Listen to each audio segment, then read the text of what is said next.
दृश्य दुनिया YouTube channel को लाइक करें, सब्सक्राइब करें और बेल आइकन को ऑल पर सिलेक्ट करें ताकि आने वाली हमारी सारी वीडियो आप देख सकें।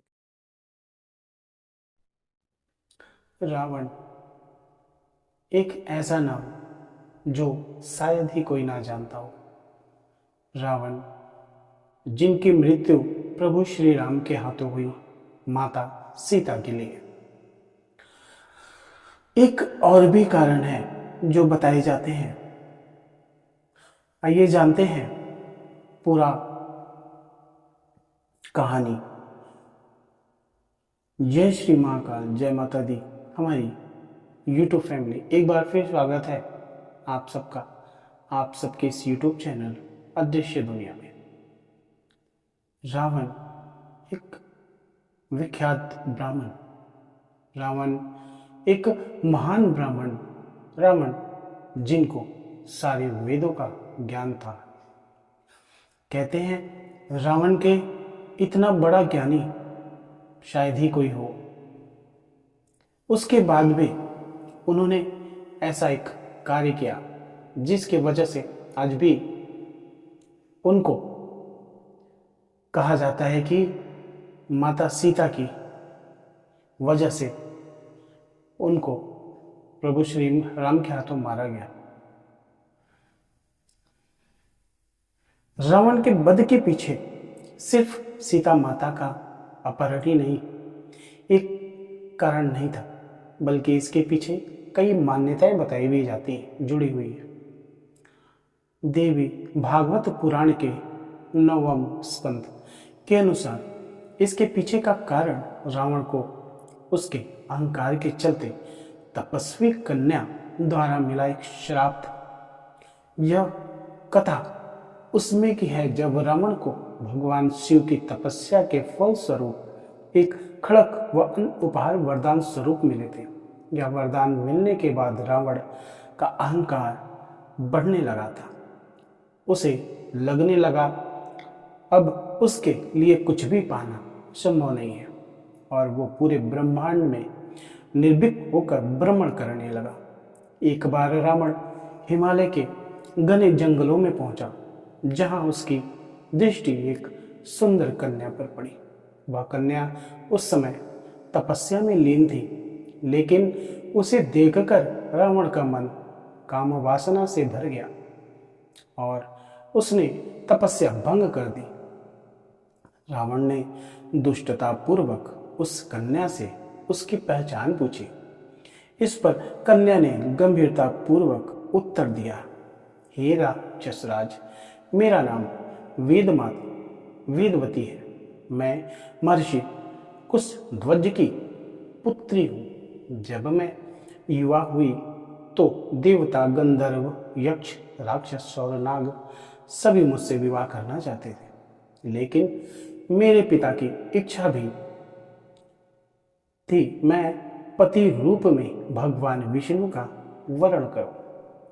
इसी कारण मैं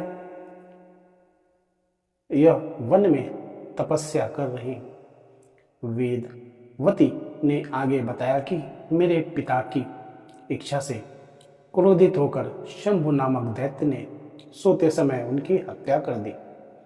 मेरे पिता की मृत्यु की शोक में मेरी माता ने भी उनके चित्र में कूदकर अपने प्राण त्याग दिए। अब मैं अकेले अपने पिता की इच्छा पूरी करने के लिए तप कर रही हूँ। वेदवती की बात सुनकर रावण और क्रोधित हो गया और अपने दोनों हाथों से कन्या के बाल पकड़कर खींचने लगा। इस पर वह भेजवती रावण को श्राप देते हुए कहा, तूने मेरे साथ जो अन्याय किया है उसका परिणाम तुझे भुगतना होगा। मैं अभी अग्नि में समाहित हो रही हूँ, किंतु मैं फिर से जन्म लूंगी और उस समय तेरे अंत का कारण बनूंगी। इतना कहते हुए वेदवती ने अग्नि में कूदकर अपने प्राण त्याग दिए। इसके उपरांत तपस्विनी कन्या ने पुनः एक कमल के पुष्प से जन्म लिया। इस बार वे भी कन्या कमल के समान अत्यंत कोमल व रूपवती थी। रावण ने उस कन्या को देखा तो वह पुनः उसकी ओर आकर्षित हो गया और अपने बल का प्रयोग कर उसे महल में ले आया। लेकिन ज्योतिषियों ने भविष्यवाणी की, यदि यह कन्या आपके महल में रही तो यह आपकी मृत्यु का कारण बनेगी। यह सुनकर रावण ने भयभीत होकर उस कन्या को समुद्र में फेंकवा दिया।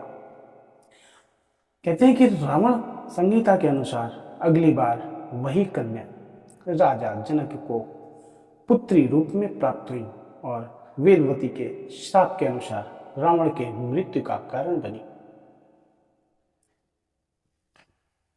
यही श्राप जो रावण को यमलोक पहुंचा दिया, यही श्राप जो एक कन्या का, एक स्त्री का अपमान करने के लिए मिला, यही श्राप जो प्रभु श्री राम के द्वारा रावण के सीने में बाणों द्वारा उसकी अंत कर दी गई। तो आप सबको कैसा लगा ये हमारा वीडियो और ये एक कथा जो पुराणों से मिला, ऋषि जैन मुनियों के द्वारा ये बताया गया, और भी बातें जो हमारे प्राचीन ग्रंथों में छिपी हुई हैं, रहस्यमयी ऐसी भी बातें हैं जो शायद बहुत ऐसे लेखनी हैं जो शायद हमारे बीच में नहीं है, कहीं ना कहीं इन्हीं कारणों से हमारे बीच में नहीं है कि उनको पाकर, उनको पढ़कर लोगों का अनिष्ट ना करने लगे। ये वीडियो कैसा लगा आप सब ज़रूर बताइएगा। अच्छा लगा हो तो लाइक सब्सक्राइब ज़रूर करिएगा और आगे ज़रूर शेयर करिएगा। महादेव आप सबको स्वस्थ रखे। जय श्री महादेव, जय माता।